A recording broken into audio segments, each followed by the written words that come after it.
Bonjour Mathieu Noël. Bonjour à tous. Ça y est, la Coupe du Monde est lancée. Ça, c'est vous qui m'avez écrit ça. Oui, c'est particulièrement judicieux. La Coupe du Monde est effectivement lancée. C'est demain que l'équipe de France entrera dans la compétition. Oui. Et sur le plan du collectif, il y a un exemple dont les Bleus feraient bien de s'inspirer. Oui, Patrick. Nous. Alors oui, sur le plan comptable, on a quelques regrets à avoir. On a parfois manqué de lucidité dans le dernier geste. Mais Dieu sait, mon patounet, qu'on aura produit du beau jeu. Et contrairement à cette équipe de France qui se cherche encore, nous à Europe Matin, ça y est, au 15 juin, on peut dire qu'on forme une vraie équipe avec ses automatismes sur une phase de jeu comme la météo, par exemple. Si un coéquipier est en difficulté, hop, les autres se portent immédiatement à son secours. Ou alors ils se foutent de sa gueule. Et sachez que Il peut pas se relire. non, comment ça s'appelle? Pays Basque. Dès le lendemain, sous couvert d'évoquer un point d'actualité, Patrick prenait discrètement ses dispositions afin que Lolo puisse avoir 50% sur des verres progressifs. On va en parler avec Alain Flelou.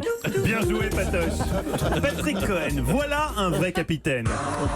La force de celui qu'on surnomme le Neymar potelé, Patrick Ignou. La polyvalence, le seul journaliste capable de dire. Bonjour François Hollande. Et puis quelques minutes plus tard, Bonjour Henri Dess. Patrick Ignou, le seul journaliste capable de demander à un ancien président de la République sa position sur la crise diplomatique franco-italienne, puis à Estelle Lefébure sa recette de panure bio pour des nuggets maison sans gluten. Faut dire qu'après avoir obtenu de François Hollande des réponses qui feront date, L'immigration illégale, par définition, elle est illégale.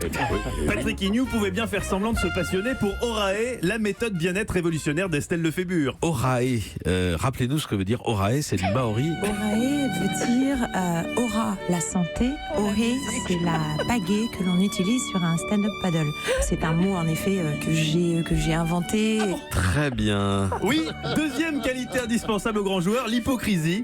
Cette capacité à faire semblant de s'intéresser à quelque chose dont on se fout copieusement, chacun sa méthode. Patrick, lui, ça pratique la technique du Technique qui consiste, devant une chronique chiante, à faire afin que celui qui la présente croit qu'on l'écoute. Si vous posez un tuyau d'arrosage par terre et que vous ouvrez l'eau à fond, qu'est-ce qui se passe? Le tuyau se met à voler dans tous les sens. Et bien pourquoi? Parce qu'en sortant du tuyau, l'eau sous pression agit comme sur une fusée. Eh oui, attention à ne pas rester bloqué. Eh bien, Alors évidemment, il n'y a pas que le métier, il y a aussi le talent. Et là encore, on peut dire que les fées du journalisme se sont penchées sur le berceau de Patrick. Le problème, c'est qu'elle revenait du caveau de la République où elle venait d'assister à un spectacle de Pierre Douglas.